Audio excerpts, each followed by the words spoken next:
After knowing about the replication of DNA, everyone should know about the central dogma. It is nothing but the double-stranded DNA gives rise to RNA and that leads to polypeptide synthesis. The synthesis of mRNA from DNA is known as transcription and the synthesis of proteins from mRNA is known as translations. There are mainly 9 steps to know about the central dogma. The first step is DNA to RNA transcription. During this process, the complementary mRNA strand is formed from the original DNA strand. In this process, one strand of DNA will serve as a template. The DNA strand that serves as template for transcription is known as sense strand. With respect to the corresponding region of complementary strand, that is said to be antisense strand. So in prokaryotes, a single RNA polymerase can control the synthesis of all the 3 types of RNA, that is mRNA, tRNA and rRNA. But in eukaryotic organism, at least 3 distinct polymerases are needed for the synthesis of RNA. The second step is DNA to protein translation. During the translation process, the coded information that comes originally from the DNA contained in mRNA programs the ribosomes for the synthesis of protein molecules. The third step is genetic code. The genetic code is nothing but the sequence of nitrogenous bases with sugar phosphate strand of DNA. Marshall Nierenberg, Severo Ocasio, and Hargobin Corona and Francis Crick have contributed to decipher this genetic code. Actually, it was experimentally proved that the particular sequence of triplets, that is 3 bases, can code for particular amino acid. And these triplet, that is the 3 bases, is known as codon.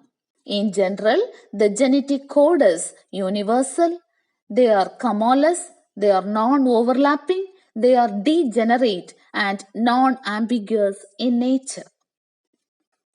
The fourth step is initiation of the chain and termination of codons. Actually, methionine, that is AUG, and valine, that is GUG, triplets are designated as chain initiation codons, while UAA, UAG, that is tyrosine, and UGA, that is tryptophan, will act as chain termination codons.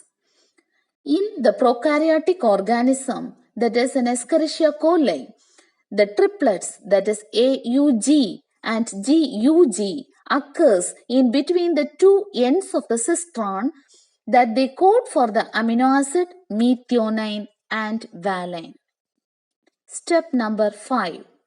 Activation of amino acid and also the transfer of activated amino acid to transfer RNA. Here what happens? First, the amino acid molecule will be activated by an ATP in the presence of a specific enzyme that is known as amino acyl tRNA synthetases. This results in the formation of amino acyl adenylate acid compound and they will release pyrophosphate. After that, the amino acyl AMP enzyme complex that is formed during the first step will react to a particular tRNA and then transfer the amino acid to tRNA.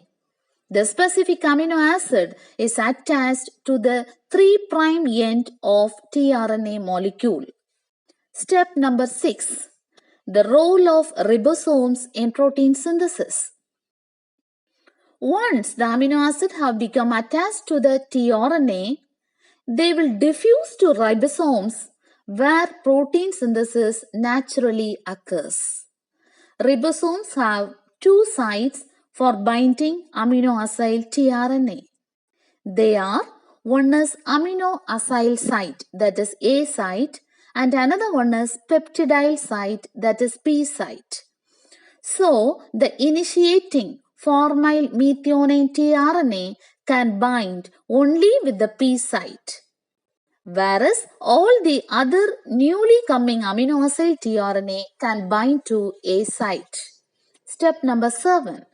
Initiation of polypeptide chain.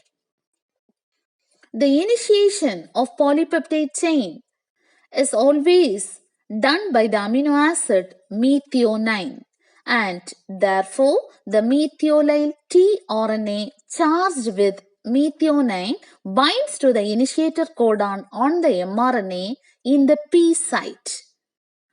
Actually, in prokaryotic organisms, the formulated methionine initiate the process instead of ordinary methionine.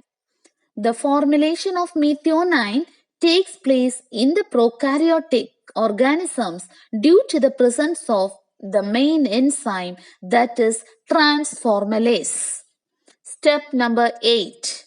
Elongation of polypeptide chain. Here, the second tRNA will be charged with an main amino acid, forms hydrogen bonds with the second codon on the mRNA in the A site of ribosome. While the two tRNA molecules are held together, the peptide bonds forms in between the last amino acid in the polypeptide chain and the amino acid held by the tRNA in the A site. The tRNA in the P site will release the polypeptide chain, and hereafter they leave the ribosomes. At this time, the ribosome can shift so that the remaining tRNA is moved to the P site. Here, they leave the A site free to bind with the tRNA and carry the next amino acid for the polypeptide chain. This process is known as translocation. This results in the third codon, that is coming into A site, and then appropriate tRNA will be charged with third amino acid, and that can be bind with the A site.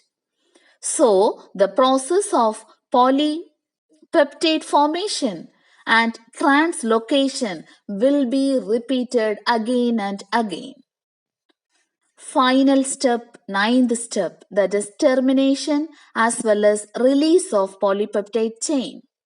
As we know, the termination codons UAA, UAG and UGA will not recognized by the anticodons of any normally occurring amino-acyl tRNAs, and its presence in the decoding or amino-acyl site will preclude the addition of any further amino acid to the polypeptide chain, and hence the protein synthesis can be stopped.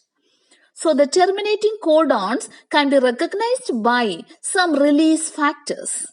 These release factors can help in splitting off carboxyl end of polypeptide chain and the last tRNA that is carrying the polypeptide chain. So, the completed polypeptide chain can be finally released in the cytoplasm. After that, they can undergo various other modifications, and that is known as translational modifications. So, after the synthesis of proteins, the mRNA can be degenerated. The ribosomes and tRNA on release from the mRNA can function again in the formation of another peptide. Thank you.